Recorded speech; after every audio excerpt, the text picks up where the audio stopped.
जय हिंद दोस्तों, focus study with अभी पे आपका बहुत बहुत स्वागत है। झारखंड हाई कोर्ट का 7th प्रैक्टिस सेट 7वां प्रैक्टिस सेशन हम लोग आज देखने वाले हैं। इससे पहले 6 हो गया है, सबका लिंक डिस्क्रिप्शन में दिया हुआ है, आप उनको जाके देखिए, ठीक है।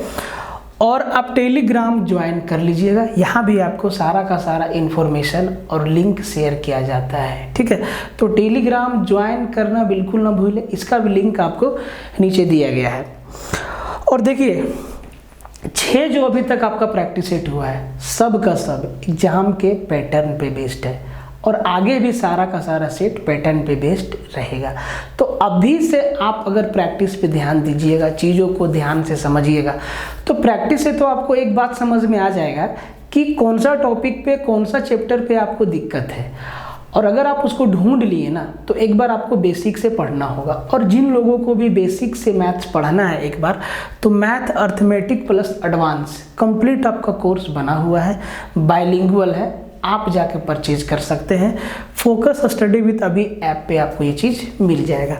परचेज करने से पहले अगर किसी भी तरीके का सवाल आपके मन में हो तो नीचे नंबर दिया गया है, आप उस पर फ़ोन करके सब कुछ पूछ सकते हैं।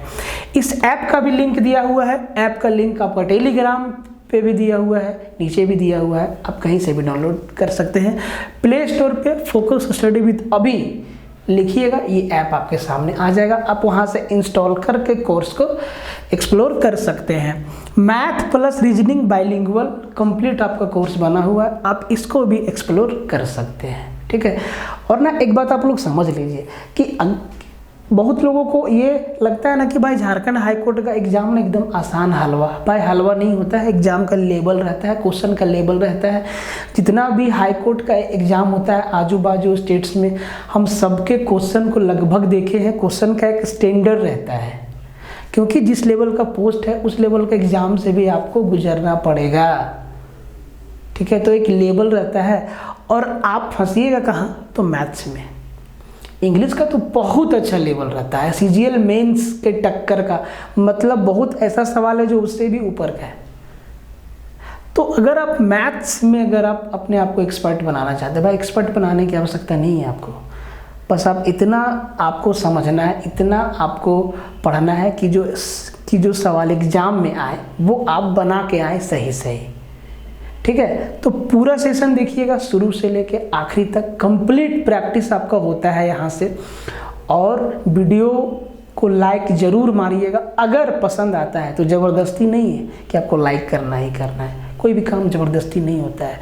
आप अगर ज़बरदस्ती पढ़ना भी चाहें तो भी नहीं होगा, उसमें आपका इंटरेस्ट होना चाहिए कि हाँ हमको पढ़ना है, इसमें एक पोस्ट लेना है। बहुत लोग लिखते हैं सर सेटिंग होगा, भाई हम लोगों के हाथ में नहीं है कुछ।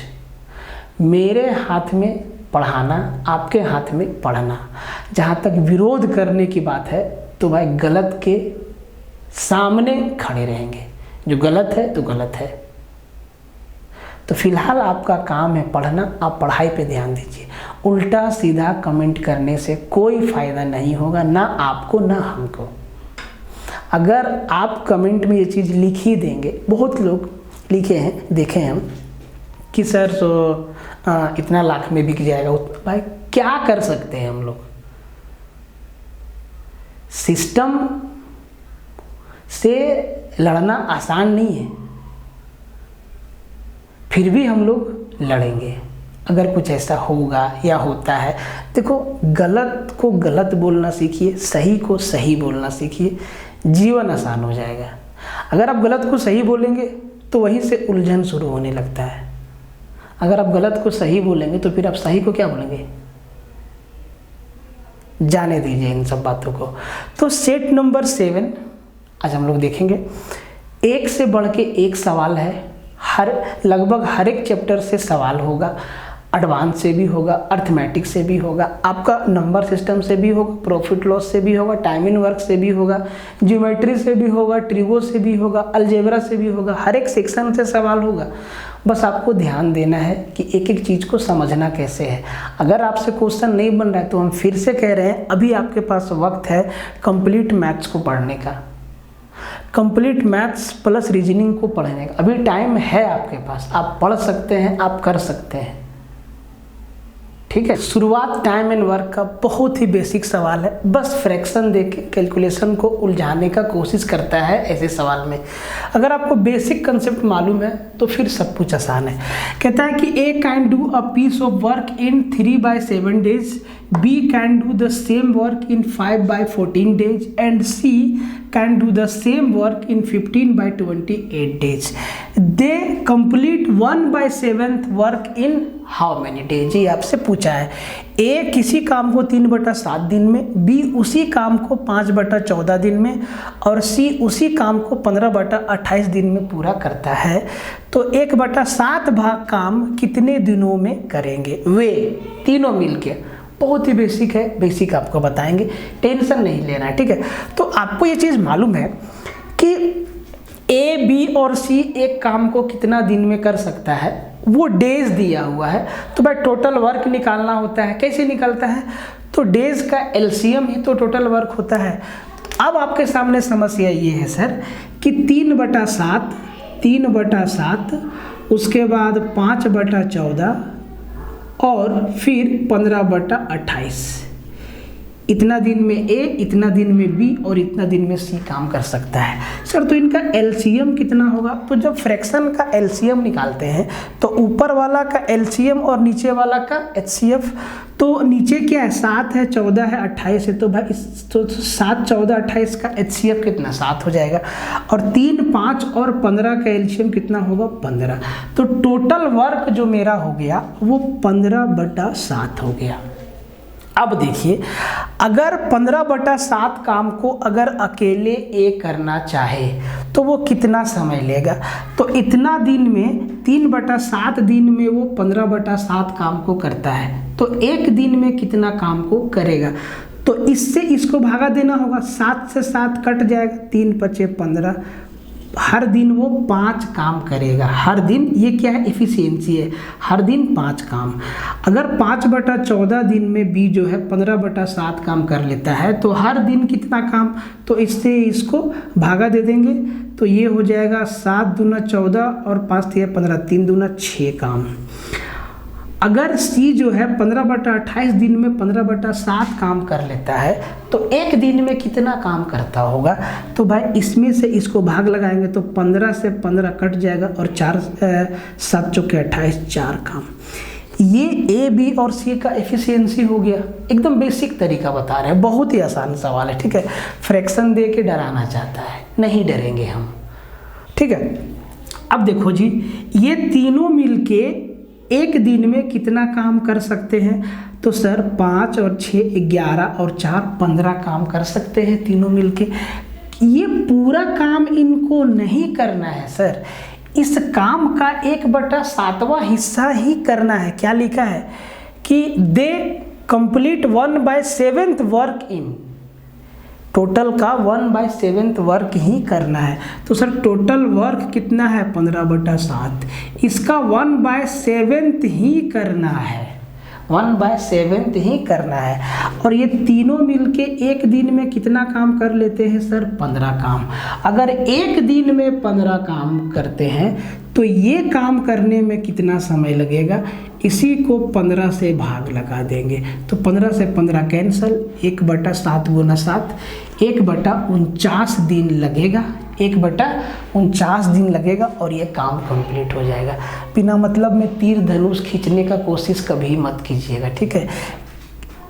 ऐसे वाला बनाएंगे, जहाँ पे ज़रूरी होगा वहाँ पे तीर धनुष बनाएंगे, जहाँ पे मेरा इजी वे में काम हो जाएगा। टाइम वेस्ट कभी भी बिना मतलब का आपको उलझन में नहीं फंसना है। ये गणित है, अगर आप एक बार उलझ गए तो फिर आप उलझ गए, ये बात आपको ध्यान देना है, ठीक है। द एवरेज का ऐसा सवाल है जो देखने में मुश्किल है, बाकी बात सब आसान है, ठीक है। तो कहता है कि the average age of 8 girls is y years. 5 new girls having ages in years given by y + 3, y - 6, y + 15, y + 8 और y + 6 join the class. What is the new average of the class? 8 लड़कियों की औसत आयु y वर्ष है। बहुत ही simple सवाल है। 5 नई लड़कियां जिनकी आयु y+3 y-6 और y+15 y+8 और y-6 वर्ष है क्लास में शामिल होती है, तो कक्षा की नई औसत आयु क्या होगा? देखने में आपको मुश्किल रहेगा, एकदम निहायत ही आसान सवाल है। देखिए 8 लड़की का जो एवरेज एज है वो y वर्ष है, मतलब हर एक का y वर्ष है। तो भैया 8 लड़की का टोटल एज कितना होगा? कहेंगे सर 8y। अगर एक लड़की का उम्र y है तो 8 का उम्र कितना होगा? y+y+y+8y हो जाएगा। अब 5 और नई शामिल हो गई है, तो 5 और नया शामिल हो गया है जिनका उम्र क्या है? y+3 y-6 ये और ये। तो भाई सबका उम्र को जोड़ेंगे, इन सबको जोड़ना होगा, तो y+y+y+y+y 5y। देखिए तरीका भी आपको आना चाहिए जोड़ना, ऐसा नहीं कि सबको लिखेंगे प्लस के साइन के साथ फिर जोड़ेंगे, क्या फ़ायदा? फिर मेरे से मैथ्स पढ़ने का क्या फ़ायदा आपको? तरीका सीखिए, सबको जोड़ना ही तो है। तो 5y कितना बार है? 1 2 3 4 5 बार है, 5y लिख दिए। अब जोड़ना है जी। अब जब आप जोड़ेंगे तो ध्यान दीजिएगा, यहाँ पे नंबर्स को भी तो जोड़ना होगा, और जब नंबर्स पे हम ध्यान देंगे तो यहाँ पे -6 है और यहाँ पे +6 है, ये दोनों तो कैंसिल हो जाएगा, 0 हो जाएगा। बाकी को जोड़ दीजिए, 3 और 15 18 और 8 26 +26, यही ना है? यही है ना भाई? अब ध्यान से देखो, अब क्लास में टोटल कितना बच्चा हो गया? 8 पहले था, 5 और आया, 13 बच्चा हो गया। अब उन 13 बच्चों का टोटल उम्र कितना हो गया? 8y + 5y + 26, तो 8 और 5 13y + 26, ये 8 बच्चों का टोटल उम्र है। तो पूछा है इनका एवरेज, ये 13 बच्चों का टोटल उम्र है, इनका एवरेज पूछा है, तो भाई 13 से भाग लगा देंगे। 13 एकम 13, 13 दूने 26, y+2 ऑप्शन नंबर ए हमारा क्या आ गया? आंसर आ गया। देखिए जो सवाल आपको दिखने में मुश्किल होता है, ऐसा नहीं कि बहुत मुश्किल होता है, अगर आप गणित को समझते हैं बढ़िया से तो बहुत ही आसान है। अब इसमें क्या ट्रिक और टेक्निक आप लगाएंगे बता दीजिए ज़रा, और हम आपको यकीन दिलाते हैं पूरा का पूरा गणित हम आपको बेसिक से बता देंगे, और इतना आसान लगेगा कि आप मैक्सिमम टाइम सवाल को वर्बली सोच लेंगे। आपको ट्रिक्स याद करने की आवश्यकता नहीं है, एकदम नहीं है। आप ध्यान से देखिएगा, जो लोग ट्रिक बताते हैं वो लोग पहले बेसिक बताएगा, देखो ऐसे ऐसे ऐसे ऐसे होता है, लास्ट में ऐसे होता है। तो हर सवाल नहीं बनेगा, कुछ एक सवाल बनेगा, और वही सवाल एग्जाम में नहीं आएगा। सवाल तो एग्जाम में घुमा के आएगा, एकदम उल्टा घुमा के कान को पकड़ेगा ऐसे, तब कहाँ जाएंगे आप?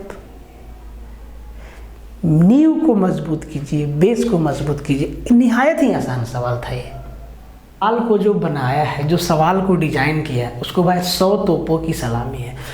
सवाल एकदम आसान है, बेसिक कैलकुलेशन है ट्रिगो का, लेकिन सवाल का शकल को ऐसा बनाया है कि देखने में ये मुश्किल लगेगा। जबकि क्या बोला है? इफ़ a = 10 डिग्री, a का वैल्यू दे दिया है, a जो है 10 डिग्री है, देन द वैल्यू ऑफ, इसका मान क्या होगा?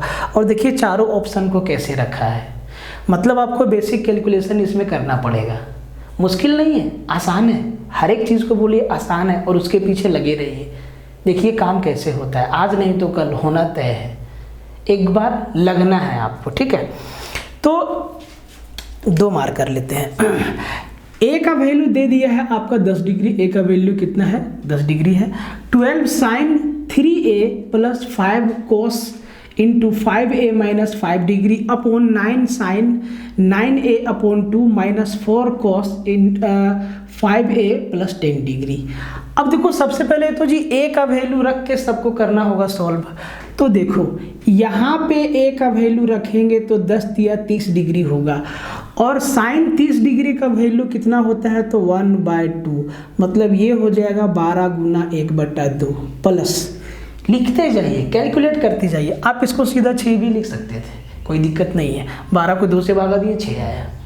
लेकिन आपको समझाना है, अब यहाँ पे ए का वैल्यू रखना है आपको 10 डिग्री, तो 10 बचे 50 में 5 गया तो 45 डिग्री, मतलब कोस 45 डिग्री कितना होता है 1/√2, मतलब ये हो गया 5 × 1/√2।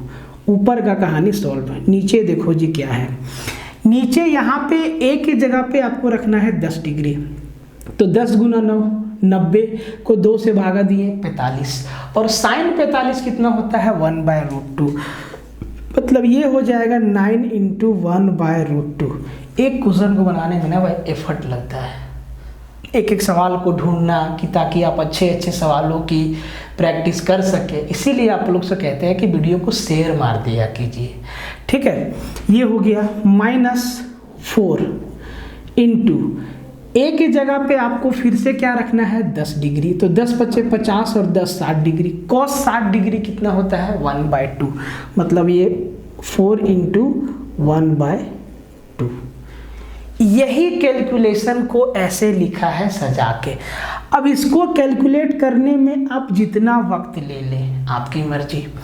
ध्यान से देखिए, ऊपर नीचे का जो एलसीएम आएगा 2√2 आएगा। उससे पहले आपको चारों ऑप्शन जब अपने सामने है ना, तो ऑप्शन अचार डालने के लिए नहीं देता है, कुछ ना कुछ उसमें छिपा होता है। आप देखिएगा सर 2√2 ऊपर 2√2 नीचे, ऊपर नीचे कैंसिल हो जाएगा। ऊपर मेरा प्लस है नीचे मेरा माइनस है, मतलब ऑप्शन में भी ऊपर प्लस और नीचे माइनस रहेगा। ऐसा क्यों बोले? क्योंकि ये इसके बाद रेशनलाइज नहीं किया है, सीधा आंसर को लिख दिया है, जो आया वही आपका लिख दिया है इस स्टेप के बाद। तो ऊपर प्लस नीचे माइनस, देखो यहाँ plus plus minus minus minus plus, देखो एक ही ऑप्शन बचा। ये इत्तेफाक भी है, ऐसा नहीं कि हर बार ऐसा देगा, लेकिन देखना आना चाहिए कि कौन मेरा होगा और कौन नहीं होगा, ठीक है। अब आप इसको कर लीजिए सॉल्व। तो 2√2 देखो आपके लिए हम डिटेल में सॉल्व कर देते हैं, क्योंकि हम जानते हैं कि कैलकुलेशन में बहुत लोगों को परेशानी होती है, ठीक है। तो सर ऊपर का एलसीएम कितना, देखो अगर आप इसको काट भी दो ना तब भी आपको आंसर दिख जाएगा। यहाँ पे 2 से 12 को भागा दिए 6, यहाँ पे कितना है सर 2, मतलब यहाँ पे हो जाएगा 6√2 प्लस यहाँ पे क्या हो जाएगा 5 अपॉन, नीचे क्या हो जाएगा, नीचे क्या हो जाएगा, यहाँ पे बट्टा में √2 होगा लेकिन ऊपर नीचे कट जाएगा, ठीक है। यहाँ पे हो जाएगा 9 माइनस 2√2 और ऊपर √2 नीचे √2 आपका कैंसिल हो जाएगा, एलसीएम वाला पार्ट। तो यही आपका उत्तर हो जाएगा। कितना टाइम लगाएंगे बताइए, आप खुद बताइए। जब आपके सामने, जब आपके अंदर एक समझ डेवलप्ड हो जाएगा, एक समझ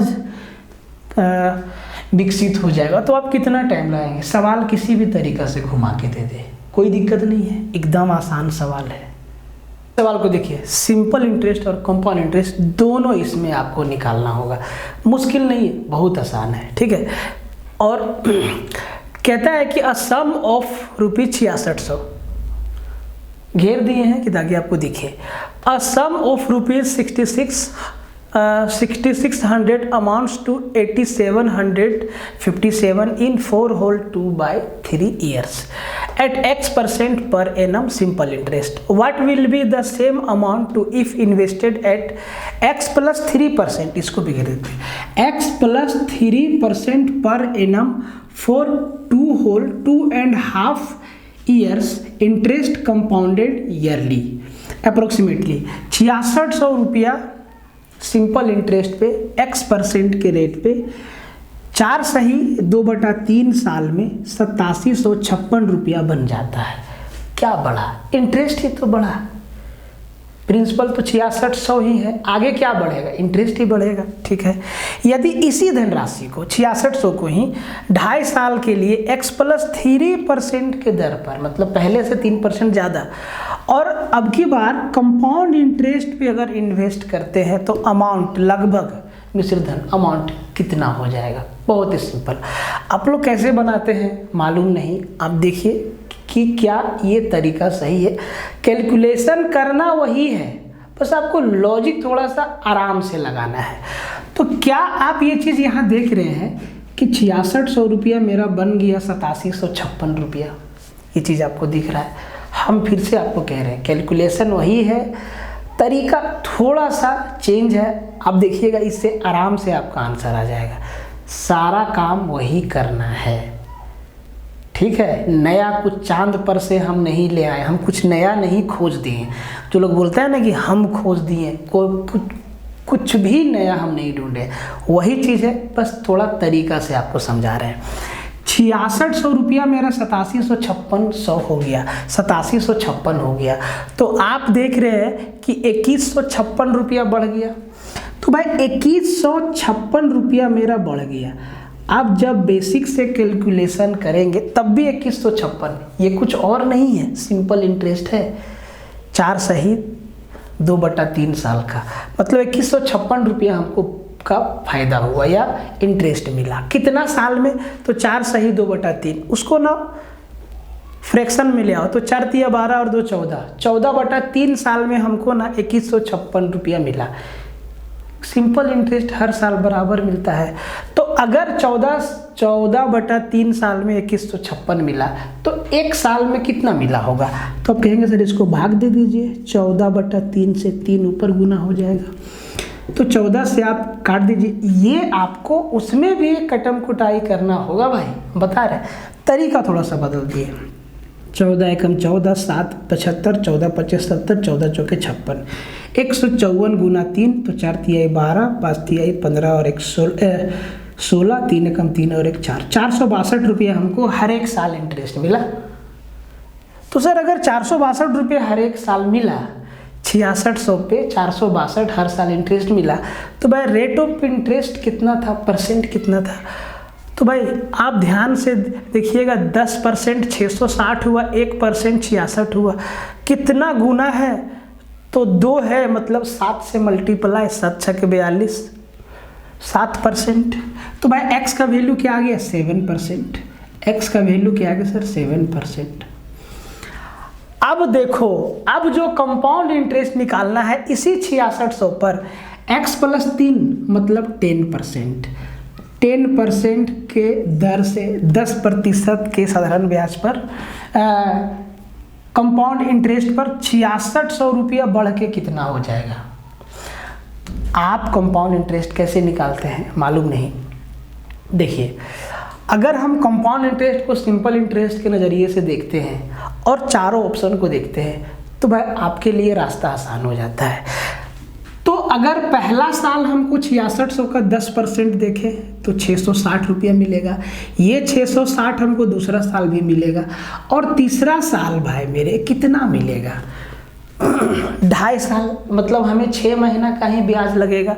तो भाई 6 महीना का जब हम आधा साल का ब्याज दे रहे हैं तो रेट ऑफ इंटरेस्ट भी तो आधा होगा, मतलब 5%, और उसका 5% कितना? 330 रुपया।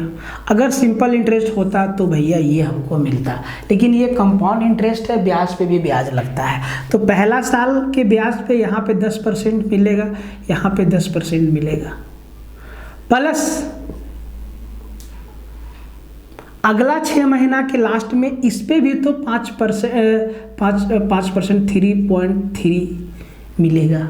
अब जी सबको जोड़ दीजिए, तो 600 600 1200 और 300 1500 और 60 60 120 और 3 150 1650, मतलब 6600 1600 8100, फिर 66 66 60 60 120 120 132 8300, हाँ 8385 मेरा लगभग आंसर हो जाएगा। जब 4 ऑप्शन आपके सामने रहे ना भाई, तो कभी भी ना ऐसे जोड़ा मत करो, जोड़ा मत करो। 6600 600 600 1200 और 300 1500, ये 60 60 120 और 30 150 1650, फिर इधर से आएगा 120 1650 और 120 1770 पे, तो ऐसे ही पहुंच गए। अब आगे थोड़ी ना जाना है, ये तो होना नहीं है, ये तो होना नहीं है, यहाँ तक तो पहुँचना बहुत मुश्किल है। क्या जोड़ना बच गया, थोड़ा सा जोड़ना बच गया, 6 6 12 और ये 3। लॉजिक आपका ना सही होना चाहिए, आंसर आप ढूंढ लेंगे। क्लोज से एकदम बेसिक क्वेश्चन है, क्वेश्चन थोड़ा सा लंबा है। देखिए एक बात हमेशा याद रखिए, क्वेश्चन जितना बड़ा रहेगा उसमें इंफॉर्मेशन उतना ज़्यादा हो सकता है, ये बात आपको ध्यान देना है। ऐसा नहीं कि बड़ा है तो बहुत मुश्किल है, बहुत आसान होता है। एक बार देखिए तो सही, एक बार दिमाग लगाइए तो सही कि क्वेश्चन कहता क्या है, ठीक है। तो कहता है कि द सीपी ऑफ, सीपी मतलब कॉस्ट प्राइस, सीपी मतलब cost price, the CP of two articles A and B are in the ratio of 4:5. While selling these articles, the shopkeepers gains 10% on A and 20% on B, and the difference of their SP मतलब selling price is ₹480. Find 30% of the total cost price of the both. एकदम आसान सवाल है। कहता है कि दो वस्तुओं A और B के CP का अनुपात, कॉस्ट प्राइस का अनुपात, क्रय मूल्य का अनुपात 4:5 दिया है। इनको बेचते समय वस्तु A पर 10% का लाभ होता है और B पर 20% का लाभ होता है। इनके SP का अंतर, इनके सेलिंग प्राइस, विक्रय मूल्य का अंतर 480 रुपया है। इनके कुल CP का, टोटल कॉस्ट प्राइस का 30% क्या है।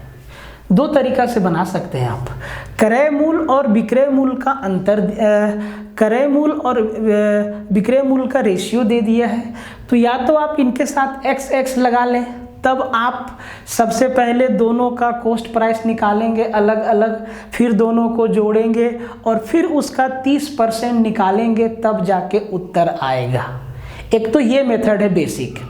दूसरा, क्या इस सवाल को रेशियो से तोड़ सकते हैं, जो अनुपात दिया है उसी से इसको तोड़ सकते हैं? तो सर इसको ना उसी अनुपात से तोड़ा जा सकता है। कैसे, देखिए एकदम आराम से समझिएगा, ठीक है। तो भाई A और B मेरा दो आर्टिकल है, एक का इनके कॉस्ट प्राइस का रेशियो 4:5 है, तो ना तो हम A का दाम मान लिए 4 और B का दाम मान लिए 5। अब 4 रुपया और 5 रुपया भी मान लीजिएगा तो कोई दिक्कत नहीं होगा, ठीक है। तो A का दाम 4 है और B का दाम 5 है।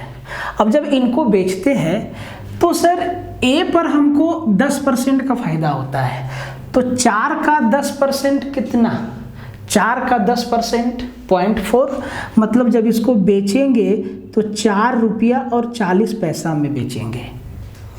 और जब B को बेचते हैं तो 20% का फायदा होता है, तो 5 का 20% कितना, 5 दूना 10, 1, मतलब इसको 6 में बेचेंगे, ठीक है। अब सवाल में क्या दिया है, इनके विक्रय मूल्य का अंतर, ये मेरा CP का रेशियो है, ये हम SP का रेशियो निकाल लिए, सेलिंग प्राइस का रेशियो से ही खेल गए, कोई दिक्कत नहीं। तो भाई आप देखिए कि यहाँ पे इनके विक्रय मूल्य का अंतर क्या है, तो आप इसको ऐसे समझिए कि 6 रुपया में 4 रुपया 40 पैसा घटा दिए, 6 रुपया में 4 रुपया 40 पैसा घटा दिए, तो कितना बचेगा, 1 रुपया 60 पैसा, मतलब 1.6 यहाँ पे इनका सेलिंग प्राइस का डिफरेंस है रेशियो में। लेकिन ओरिजिनल डिफरेंस कितना दिया है सर, इसी का वैल्यू है 480 रुपया, इसी का वैल्यू दिया है ना, विक्रय मूल्य का अंतर 480 रुपये दिया है। यहाँ पे विक्रय मूल्य का अंतर कितना है, 1.6, तो 1.6 का वैल्यू अगर 480 है तो 1 का वैल्यू कितना, कहेंगे सर 16 3 48 300, 1 का वैल्यू कितना हो जाएगा सर, तो आप कहेंगे रुपया 300 रुपया। अब 1 का वैल्यू निकल गया, अब कुछ भी निकाल सकते हैं। अगर हमसे पूछता इनका क्रय मूल्य, तो भाई A का 4 तिया 1200, B का 5 तिया 1500, कुछ भी पूछता। अगर हमसे विक्रय मूल्य पूछ देता तब भी हम यहाँ से 4.4 को 300 से मल्टीप्लाई और 6 को 300 से मल्टीप्लाई, तब भी मेरा उत्तर आ जाता। जो पूछता अब हम निकाल सकते हैं। अब बोला है कि इनके टोटल कॉस्ट प्राइस का 30% निकालना है, तो भाई टोटल कॉस्ट प्राइस कितना है, 4 और 5 9, तो भाई 1 का वैल्यू 300 है, तो टोटल जो मेरा कॉस्ट प्राइस हो गया वो 9 गुना 300 मतलब 2700 रुपया दोनों का क्रय मूल्य का जोड़। इसका 30% तो 30% को हम क्या लिख दें डायरेक्ट, 3/10, 0 0 9 3 9 9 9 81, 810 रुपया। 810 रुपया इनके टोटल कॉस्ट प्राइस का 30% होगा। कुछ भी पूछता आसानी से हम लोग निकाल सकते हैं। ये है रेशियो, ठीक है। आप यहीं पे अगर x भी मान लेते हैं ना, तब भी आपके कैलकुलेशन में 480, x का वैल्यू 480, 1.6 x का वैल्यू 480 आता, तो x का वैल्यू 300 आता, फिर x का वैल्यू यहाँ रखते। तो जो बात है, तो भाई x मानिए या ना मानिए, बात बराबर है। इन सब चीज़ों को समझना होगा। अगर आपके पास कैलकुलेशन का समझ बन जाता है ना, तो इतना आसान हो जाता है कि क्या बताएं आपको, एकदम आसान सवाल है। मुस्किलिटी रूल से सबसे ज़्यादा पूछा जाने वाला सवाल, आजकल सबसे ज़्यादा पूछा जा रहा है, चाहे कोई भी एग्ज़ाम हो, 72 से बहुत ही ज़्यादा सवाल बन रहा है कि कोई संख्या 72 से डिविजिबल है, बहुत ज़्यादा सवाल बन रहा है, ठीक है। तो ये सवाल कहता है कि if a 9 digit number 1039M837N, ये जो नंबर है ना 9 अंकों की, इज डिविजिबल बाय 72, ये ना 72 से डिविजिबल है। तो कहता है कि find the value of n² - m/4 is what. तो इस सवाल का आंसर हम तभी दे सकते हैं जब n और m का वैल्यू पता होगा। इसके बिना तो आंसर हम नहीं दे सकते हैं, क्योंकि ये जो एक्सप्रेशन दिया है इसको सोल्व करना होगा, n का वैल्यू रख के और m का वैल्यू रख के, तभी ना आंसर आएगा। अब n और m निकलेगा कैसे?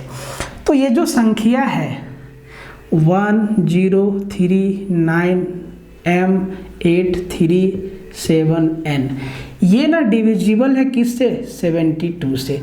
अगर कोई नंबर 72 से डिविजिबल है, इसका मतलब इसका 2 को प्राइम फैक्टर 8 और 9, 8 9 72, मतलब ये नंबर 8 और 9 दोनों से डिविजिबल है, ठीक है।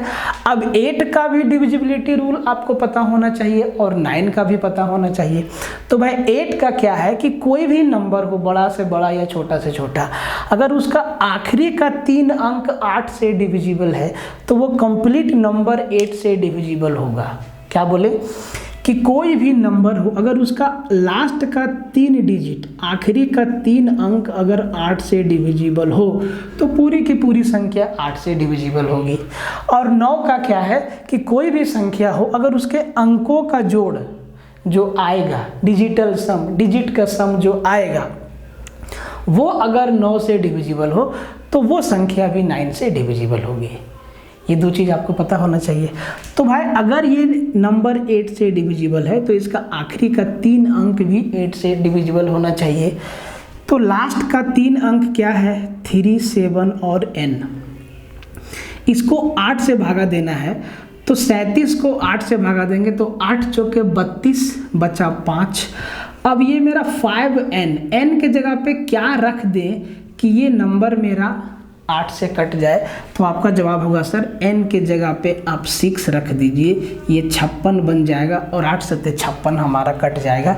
तो सर n का वैल्यू क्या आ गया? 6 आ गया, ठीक है। n का वैल्यू 6 आ गया। अब यहाँ पे n का वैल्यू क्या आ गया? 6 आ गया। अब बचा मेरा m का मान क्या होगा? तो ये संख्या 9 से भी डिविजिबल है, तो इसके अंकों का जोड़ भी तो 9 से डिविजिबल होना चाहिए। तो देखिए, ध्यान से देखिए, तो भाई जिसका जोड़ आपको डायरेक्ट 9 दिखता है उसको काट दीजिए। जैसे कि 1 और 8 9 चला गया, 9 9 से कट गया। अब यहाँ पे देखिए 6 और 3 9 कट गया, क्या बचा? 7 और 3 10, 7 और 3 10, ये हो गया 10 प्लस m। अब सर देखो, एकदम नॉर्मल सा बात है कि अगर हम 10 में 8 जोड़ देंगे तो 18 हो जाएगा और वो 9 से कट जाएगा, मतलब m का वैल्यू क्या आ गया? 8 आ गया। अब आपके पास n का वैल्यू 6 है, m का वैल्यू 8 है, इसको सॉल्व कर दीजिए। n का वैल्यू 6 है, 6 का स्क्वायर 36 माइनस m का वैल्यू 8 और भागा 4, एकदम आसान है। तो 36 में 8 गया तो आपका सर बच गया इधर 28, 28 को 4 से भागा दिए, 4 सत्ते 28, 7 हमारा उत्तर हो गया इस सवाल का।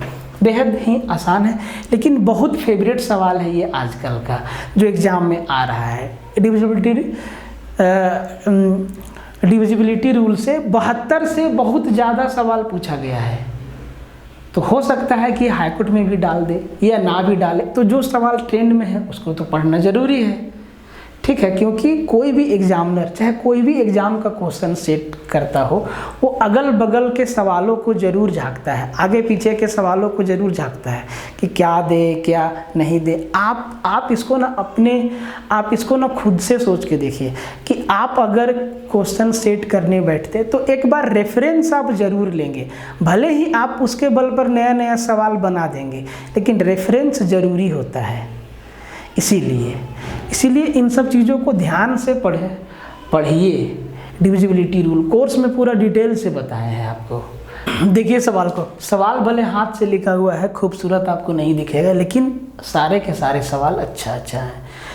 हर सवाल में कुछ ना कुछ आपको कंसेप्ट सीखने को मिलेगा, जैसे तैसे सवाल नहीं है, ठीक है।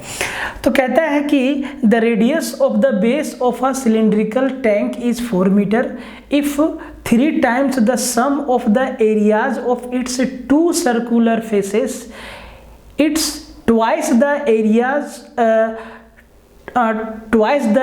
of its curved surface area, then the capacity of the tank is। Volume इसका पूछा है और चारों ऑप्शन में देखिए पाई मौजूद है, मतलब पाई को सोल्व नहीं करना है, ठीक है। हिंदी में देखिए, एक बेलनाकार टंकी की आधार की त्रिज्या 4 मीटर है।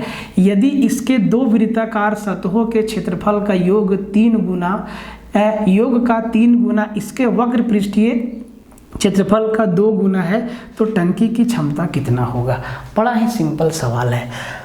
तो थोड़ा सा आपको बेसिक बताते हैं, फिगर से क्लियर होगा ज़्यादा, ठीक है। ये हमारा सिलेंडर शेप का टंकी है, ध्यान से देखिए, फिगर से क्लियर होगा, ठीक है। तो 2 सर्कुलर फेस आपको मिलेगा, एक नीचे और एक ऊपर, ठीक है। ये रेडियस r, ये भी रेडियस r, और ये मेरा हाइट है, ये मेरा क्या है, हाइट है। तो रेडियस मेरा दे दिया है 4 मीटर, और जो ये गोला वाला भाग है उसको कहते हैं curve surface area. Curve surface area में ना तो बॉटम का एरिया काउंट होता है, ना ही टॉप का एरिया काउंट होता है। बाकी जो गोला वाला भाग बचा, ये जो गोल वाला भाग बचा, यही आपका कर्व सरफेस एरिया है, ना तो टॉप ना तो बॉटम। जैसे कि ये हमारा मार्कर है ना भाई, तो ये मेरा मार्कर मेरा सिलेंडर शेप का है, ठीक है। तो एक सर्कल नीचे, एक सर्कल ऊपर, ठीक है। और जो कर्व सरफेस एरिया हुआ, ये चारों साइड हुआ, ये गोल वाला भाग, ठीक है।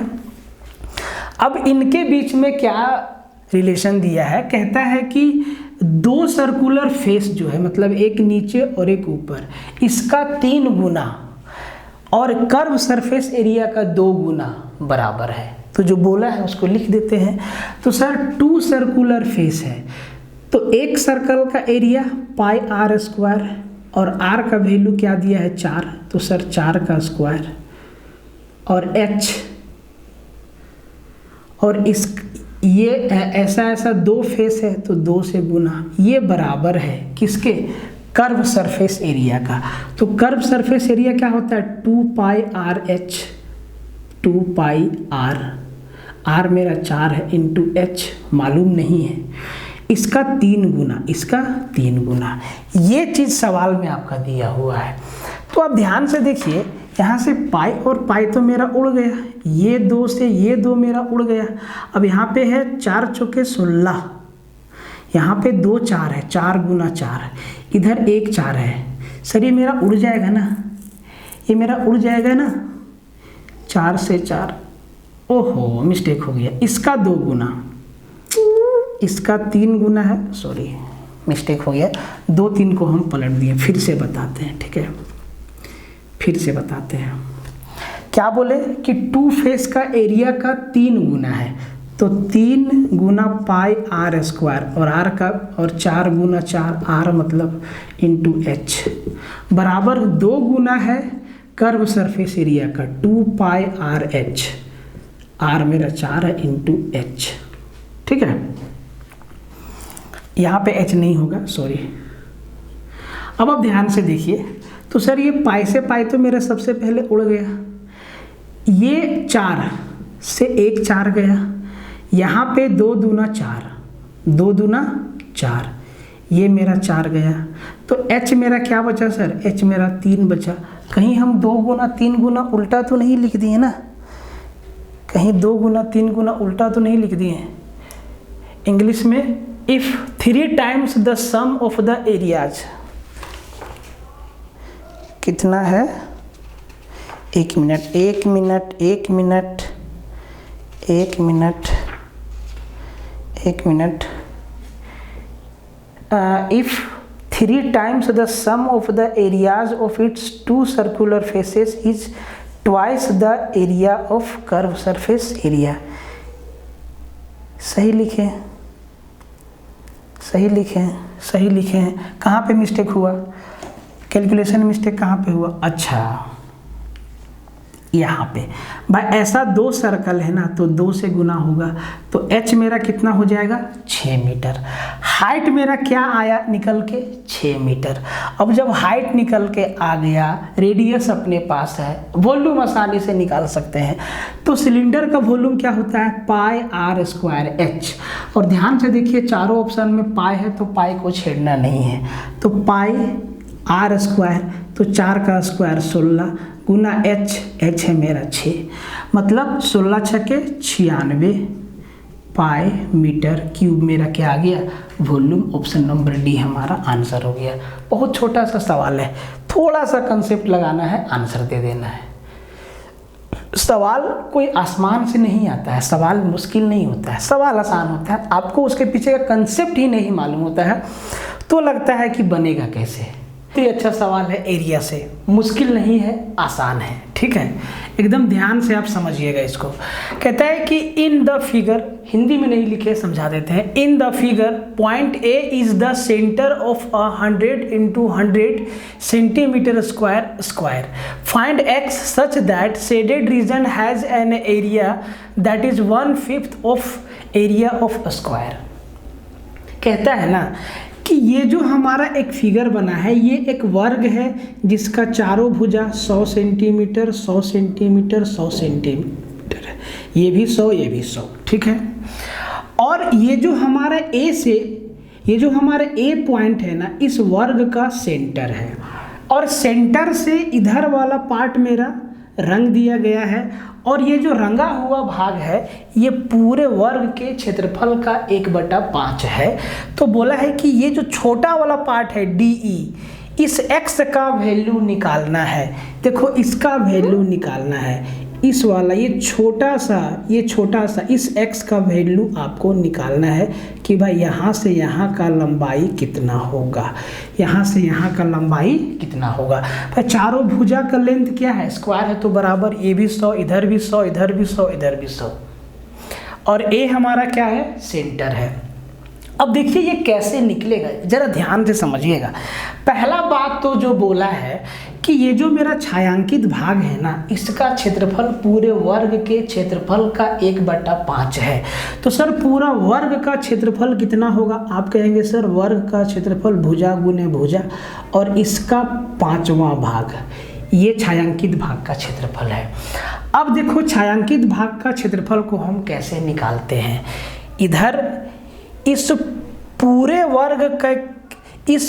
वर्ग के क्षेत्रफल का 5वां भाग, 1/5 पार्ट जो है, ये शेडेड रीजन का एरिया है। अब आप ध्यान से देखिए कि आप शेडेड रीजन का एरिया, छायांकित भाग का एरिया, रंगा हुआ भाग का एरिया कैसे निकालेंगे। तो आप सबसे पहले आप देखिए कि आपको ना यहाँ पे 2 ट्रायंगल दिख रहा है, एक ट्रायंगल ये, एक ट्रायंगल ये। इन दोनों ट्रायंगल के एरिया को जोड़ देंगे तो इसके बराबर होगा। बोले सर बिल्कुल, इन दोनों ट्रायंगल का एरिया इसके बराबर होगा। अब आप ध्यान से एक बात बोलिए कि अगर ये मेरा सेंटर है तो हम इसको यहाँ से यहाँ मिलाते हैं, इसको यहाँ से यहाँ मिलाते हैं, तो क्या इस ट्रेंगल का ये हाइट नहीं है? यहाँ से यहाँ कितना हो जाएगा सर? 50 ऊपर 50 नीचे, क्योंकि ए हमारा सेंटर है। तो इस ट्रेंगल, ये जो छोटा वाला ट्रेंगल है ए बी सी, इसका हाइट कितना है? 50 सेंटीमीटर। ये बात आप समझ पाए। अगर इस मिड पॉइंट से हम यहाँ का लंबाई आपसे पूछे, यहाँ का लंबाई पूछे, तब आपका जवाब होगा कि सर ये भी मेरा होगा 50 सेंटीमीटर। बोले बिल्कुल सही बात है। अब त्रिभुज के क्षेत्रफल को निकालने का एक यूनिवर्सल फॉर्मूला है half into base into height. तो इधर वाला, इस वाला ट्रेंगल का एरिया क्या हो जाएगा? Half into base. तो भाई बी से यहाँ का लेंथ मान लेते हैं y सेंटीमीटर, तो बेस मेरा y है और इंटू हाइट कितना है सर? 50, प्लस इस वाला त्रिभुज का क्षेत्रफल हाफ इंटू बेस। इसका बेस में दिया है देखो 17 सेंटीमीटर लिखा हुआ है, तो ये 17 इंटू हाइट कितना सर? 50। अब आप ध्यान से देखिए कि जैसे ही इसको तोड़ेंगे यहाँ से y का वैल्यू निकल जाएगा, मतलब ये लंबाई निकल जाएगा, और ये पूरा लंबाई 100 सेंटीमीटर है। तो 100 सेंटीमीटर से में अगर हम y का वैल्यू घटाएंगे तो x का वैल्यू बच जाएगा, मतलब हम आंसर तक पहुँच जाएंगे। ये सब बात आपके दिमाग में सवाल देखते ही घूमना चाहिए कि कैसे कैसे निकलेगा, ठीक है। अब आप ध्यान से देखिए, सिर्फ काटना है। 5 से काट दीजिए, 5 दूना 10, ये हो गया 2000 आपका, 2000 सेंटीमीटर स्क्वायर। अब यहाँ से देखिए हाफ और 50, हाफ और 50 को कॉमन ले सकते हैं, मतलब इसको काटेंगे तो ये 25, इसको काटेंगे तो ये 25, मतलब 25 हम यहाँ से कॉमन लिए। अंदर क्या बचा? y प्लस 17 बचा। क्या बचा?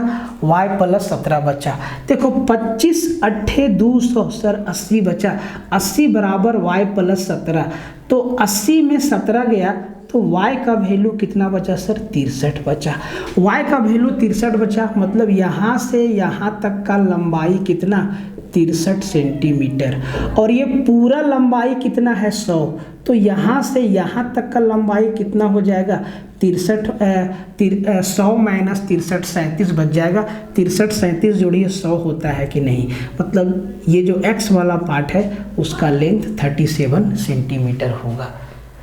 थोड़ा सा दिमाग लगाना था, थोड़ा सा, उत्तर आपका हाजिर है, ठीक है। थोड़ा सा बस बुद्धि लगाना था, आंसर अब दे सवाल सीधा। अगर आपको कंसेप्ट पता है तो आप आसानी से बना लोगे, ठीक है।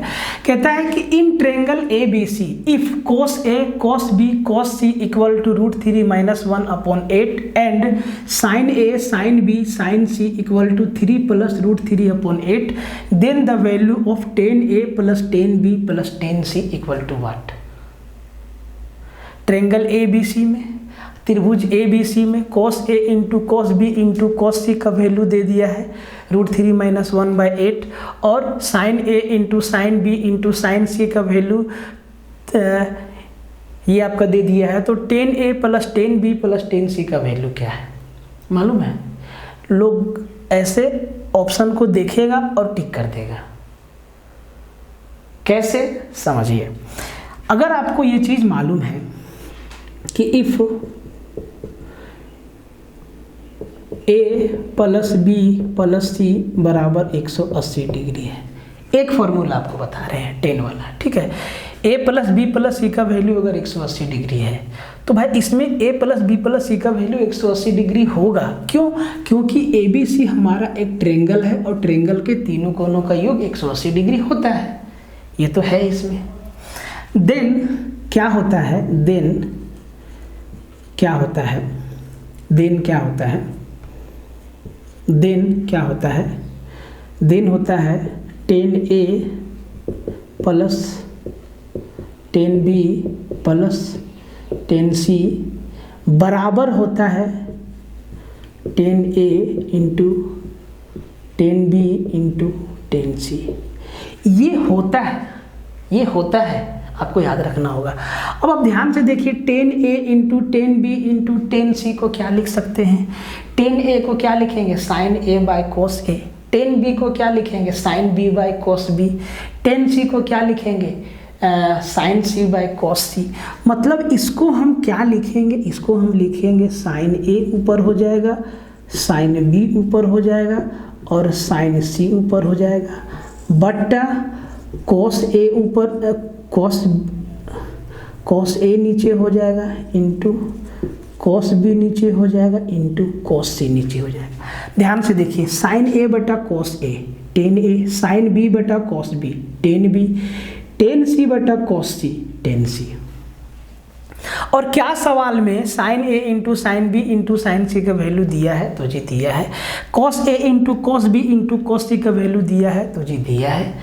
कुछ नहीं करना है, 8 और 8 आपका कट जाएगा, 3 प्लस √3 अपॉन √3 माइनस 1 आपका आंसर हो जाएगा। सीधा ऑप्शन नंबर सी पे नज़र जाना चाहिए, क्योंकि साइन ए इसका वैल्यू क्या दिया है? 3 प्लस √3 बट्टा 8 upon cos A cos B cos C का वैल्यू क्या दिया है? √3 माइनस 1 अपॉन 8। भाई ये 8 तो ऊपर नीचे शहीद हो जाएगा ना, क्या बचेगा? 3 प्लस √3 अपॉन √3 माइनस 1 सीधा। इसीलिए बोले कि जो लोग आंसर ऐसा सवाल को देखेगा, देखने में तो मुश्किल है, अगर कंसेप्ट नहीं मालूम है तो देखेगा, ऐसे ऑप्शन ढूंढेगा कि भाई ये होता है मेरा, ऐसे टिक कर देगा। तो ये ना आपको कंडीशन याद रखना है। ये चीज़ जो हम अंडरलाइन कर रहे हैं, देखिए अभी नहीं तो कभी आपका एग्ज़ाम तो होना तय है। अगर नोटिफिकेशन आया है, आप लोग फॉर्म भरे हैं, तो ये एग्ज़ाम तो होना तय है। और जो चीज़ तय है उसके पीछे लग जाइए, और क्या फिर सोचना क्या है। क्वेश्चन छोटा और ऑप्शन बड़ा नज़र आ रहा है, कुछ ना कुछ होगा। अब इस सवाल को देखते ही आपके दिमाग में पहला चीज़ जो आ सकता है कि सर अगर हम ए बी सी का वैल्यू ए और बी का अगर हम वैल्यू पुट करके देखें तो कुछ बात बन जाएगा। मालूम है चारों ऑप्शन में वैल्यू पुट करना कितना मुश्किल है। अलजेब्रा को आप जब पढ़े होंगे तो भाई आपको कई तरीका का फॉर्मूला बताया गया होगा, ठीक है। अब उस फॉर्मूला को जरा सा आप ऑब्जर्वेशन में लाइए। देखिए फॉर्मूला याद करना अलग बात है, क्वेश्चन देख के उसको अप्लाई करना अलग बात है। जो अप्लाई कर पाते हैं वो अच्छी बात है, ठीक है। अब आप ध्यान से देखिए कि ये पूरा पोर्शन आपको क्या नज़र आ रहा है।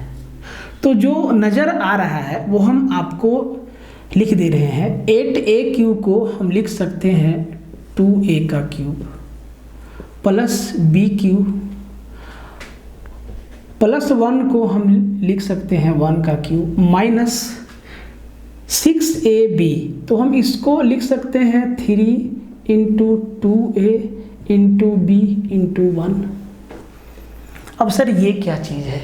तो एक फॉर्मूला आपको मालूम है कि sir x³ plus y³ plus z³ minus 3xyz नाम का एक फॉर्मूला होता है, और इसका value x³ plus y³ plus z³ minus 3xyz बराबर क्या होता है? तो सर यहाँ लिख दे रहे हैं इसके बराबर क्या होता है। इसके बराबर होता है x² plus y² x plus y plus z into x² plus y² plus z² minus 2xy minus xy minus xz minus zy। अगर ये आपको याद है तो आप सवाल को आसानी से तोड़ देंगे। भाई यही फॉर्मेट, इसी फॉर्मेट पे सवाल है ना? बोले सर बिल्कुल। तो इसका वैल्यू क्या होता है? ये होता है। अब इसको इस फॉर्मेट में देखेंगे जो चारों ऑप्शन में एक हमारा होगा। अब आप ध्यान से देखिए, पहला x plus y plus z होता है, मतलब जो पहला चीज़ हमको मिलेगा वो ये मिलेगा 2a plus b plus 1, 2a plus b plus 1। देखो 2a plus b minus 1, 2a plus b minus 1, 2a plus b plus 1, 2a plus b plus 1, इन दोनों पे। अब भाई इधर वाला भी पार्ट हमको देखना होगा, तो होगा x², तो 2a का स्क्वायर मतलब 4a² प्लस b का स्क्वायर b² प्लस 1 का स्क्वायर 1। अब सारा का सारा माइनस में, तो माइनस ab मतलब 2ab। अब देखो यहाँ पे माइनस 2ab है, यहाँ भी माइनस 2ab है। अभी तक ठीक है, ठीक है। यहाँ पे आप ध्यान से देखिए, यहाँ पे होना चाहिए x square plus y square plus z square, ठीक है। तो भाई इसमें तो बी का स्क्वायर कहीं है ही ना, तो ये तो उड़ गया, तो क्या बचा, सी हमारा उत्तर हो गया। तो कई बार सीधा फॉर्मूला से सवाल आ जाता है, सीधा फॉर्मूला से सवाल डाल देता है।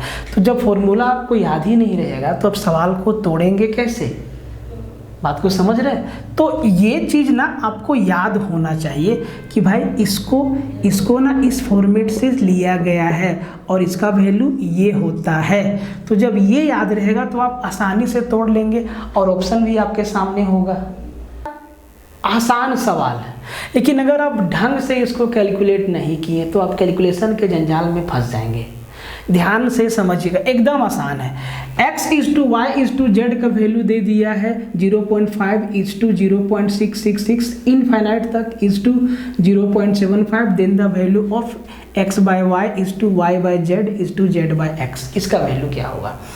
अब सबसे पहले x, y और z का निपटारा करना जरूरी है, क्योंकि y का जो वैल्यू दिया है ना ये 0.6666 डॉट डॉट डॉट इनफाइनाइट तक चलते जा रहा है। तो ये जो रिपीट हो रहा है ना, इसको रोकना होगा। रोकने का तरीका क्या है कि भाई बार लगा के रोकते हैं। तो 0.66 को 6 रिपीट हो रहा है, 6 पे बार लगा दें, और जिस नंबर पे बार लगा उसका मतलब क्या होता है, नंबर बट्टा में 9, 6/9 मतलब 2/3। भाई y का वैल्यू क्या आ गया, 2/3। अब आप ध्यान से देखो, x का वैल्यू है 0.5, इसको हम क्या लिख सकते हैं, आधा। y का वैल्यू क्या आया सर, 2/3, और z का वैल्यू है 0.75। फ्रैक्शन में चेंज कर देंगे, 75/100 मतलब 3/4। एकदम आराम से समझिए। अब ये आया मेरा x is to y is to z का वैल्यू, इसी को ऐसे लिख दिया, वो इसी को ऐसे लिख के दिया। अब हमसे पूछा है x/y is to y/z is to z/x। अब आपके पास ऑप्शन है कि आप इनको ही x/y, y/z और z/x करके आप सॉल्व कर दीजिए। कैलकुलेशन में आप उलझ सकते हैं, तरीका आपको बताते हैं। आप ना सबको इंटीजर में बदल लीजिए। 2, 3, 4 का एलसीएम 12, सबको 12 से मल्टीप्लाई कर दीजिए। 12 गुना आधा 6, 12 गुना 2/3, 3 चौके 12, 4 दूना 8, 4 तिहाई 12, 3 तिहाई 9। ये आ गया x is to y is to z. अब हमसे पूछा क्या है सर, हमसे पूछा है x/y मतलब 6/8 अनुपात, y/z मतलब 8/9 इज टू z/x मतलब 9/6। ये हमसे पूछा है। अब ये तो आपको दिख ही नहीं रहा है, मतलब इनको भी वो इंटीजर में चेंज किया होगा, क्योंकि इस फ्रैक्शन को अगर सॉल्व करेंगे तो भाई इन दोनों में से नहीं दिख रहा है। ये तो 3/4 है, ये तो नहीं है 8/9। ये आपका क्या दिया है, इसमें 2/3, इसमें 2/3, जबकि ये होगा 3/2। मतलब इस फॉर्मेट में तो उत्तर मेरा नहीं होगा, इसको भी मल्टीप्लाई करना होगा एलसीएम लेके। तो 8, 9 और 6 का एलसीएम कितना, 72 को सबको 72 से मल्टीप्लाई कर दीजिए। तो 8 9 72, 9 छके 54। देखिए 8 9 72, 9 छके 54। फिर आपका हो गया 8 9 9 8 72, 8 8 64। फिर आपका हो गया 6 से 12 बार में और 12 9 108। ये एक बार फिर से सॉल्व होगा, 2 से जाएगा 54 का आधा 27, 64 का आधा 32 और 108 का आधा 54। ये मेरा आंसर आएगा 27 32 54, ऑप्शन नंबर ए। ऐसे सॉल्व करना था इस सवाल को, ठीक है। तो ध्यान से देखिए, और ये आपका आखिरी सवाल है, ठीक है। कहता है कि in following figure R S parallel to D B parallel to P Q and C P equal to D P equal to 11 centimetre है, ठीक है, and D R equal to R A equal to 3 centimetre है, the value of X and Y. सबसे पहले आप इस figure को ध्यान से देखिए कि आप सबसे पहले देखिए कि भाई एक ट्रायंगल ऊपर है, एक ट्रायंगल नीचे है, ठीक है। इस ट्रायंगल में CDB में आप ध्यान से देखिएगा कि P और Q दो आपका पॉइंट है। ऐसे है कि C से P भी मेरा 11 है और P से D भी मेरा 11 है। इसका मतलब ये हुआ कि DC का मिड पॉइंट है P, तो भाई CB का भी मिड पॉइंट क्या होगा, Q होगा। सेम चीज इस ट्रायंगल में भी देखिए ABD में ये 3 है, ये 3 है, मतलब R और S हमारा AD और AB का मिड पॉइंट है। तो भाई मिड पॉइंट नाम का एक थ्योरम होता है। तो मिड पॉइंट थ्योरम कहता है ये इसी फिगर को अगर हम इसको हम अगर ऐसे बना दे ADB और ये मेरा R और S है और R और S हमारा मिड पॉइंट है और ये दोनों आपस में क्या होता है, पैरेलल भी होता है। RS पैरेलल टू DB आपका दिया हुआ है, देखिए, ठीक है। तो भाई ये तो हमारा 3 है, ये भी हमारा 3 है, ये ऊपर ये हमारा मिड पॉइंट है। भाई इधर का भी रेशियो, इनका रेशियो क्या है, अगर हम इसका रेशियो लगाएं तो भाई ये बराबर है 1:1 है, तो भाई इधर का भी रेशियो 1:1 होगा। और अगर ऐसा है तो RS बराबर हो जाएगा हाफ DB, हाफ DB। ध्यान से देखिए RS/DB अगर हम लिखें तो ये हो जाएगा 1/2, मतलब इसका आधा होता है। ये हमारा x है, ये हमारा y है। तो सर x बराबर क्या हम लिख सकते हैं, वो 2y होगा, x का डबल होगा, y का डबल होगा 2, या x का आधा होगा 2। अब इस चीज को आप ध्यान से देखिए, यही तो मेरा x/y है, RS मेरा y है ना, y/x है। अब y और x का, या यहाँ से हमको बोला है कि x और y का वैल्यू निकालिए, मतलब x का जो वैल्यू होगा वो y का डबल होगा। और इत्तेफाक से इस सवाल में एक ही ऑप्शन में आपका x का वैल्यू है वो y का डबल है, ऑप्शन नंबर D में। और सवाल हम सेट नहीं किए, सेट करने का आदत नहीं, बहुत सवाल पड़ा हुआ है, लाख सवाल पड़ा हुआ है, ऐसा एग्जाम में आया हुआ। अगर ये चीज़ नहीं रहता तो भाई थोड़ा सा और सॉल्व कर लेते डिटेल में जाके, आपका आंसर आ जाता, ठीक है। तो सॉरी, ये आपका आखिरी सवाल था। अब नेक्स्ट आपका 8 नंबर प्रैक्टिस सेट आएगा, उसको भी पूरा देखिएगा। और आज जो आपका 7 नंबर हुआ, इससे पहले 6 आपका हो गया है, उनका भी लिंक आपका दिया हुआ है। और अगर आपको लगता है कि आपको कोर्स ज्वाइन करना चाहिए तो आप कोर्स परचेज कर सकते हैं प्ले स्टोर पे जाके, ठीक है, कोर्स परचेज कर सकते हैं प्ले स्टोर पे जाके, ये आपको ध्यान देना है, ठीक है। और बाकी बात शिकवा शिकायत जो भी है उसके लिए आपका कमेंट बॉक्स खुला है, आप लिखिए। आप व्हाट्सएप पे भी लिख सकते हैं, आप फ़ोन करके भी हमें बता सकते हैं कि यहाँ पे सर ये दिक्कत है, ये समझ में नहीं आया। बाकी आपका हर एक प्रैक्टिस सेट एक से बढ़ के एक रहेगा, एक से एक सवाल रहेगा। हम आपको पहले ही बोले सवालों की कमी है नहीं है, बहुत सवाल है। अगर आप सिर्फ प्रीवियस ईयर सवाल पे, जो लेटेस्ट पैटर्न पे, जो लेटेस्ट आपका एग्ज़ाम हुआ है, हाल फिलहाल जो भी एग्ज़ाम हुआ है, आप अगर उनके सवालों को भी देख जाएं तो आपका नैया पार होने से कोई नहीं रोक सकता, वो तो होना है, तय है, ठीक है। मिलते हैं अगले वीडियो में, तब तक के लिए जय हिंद।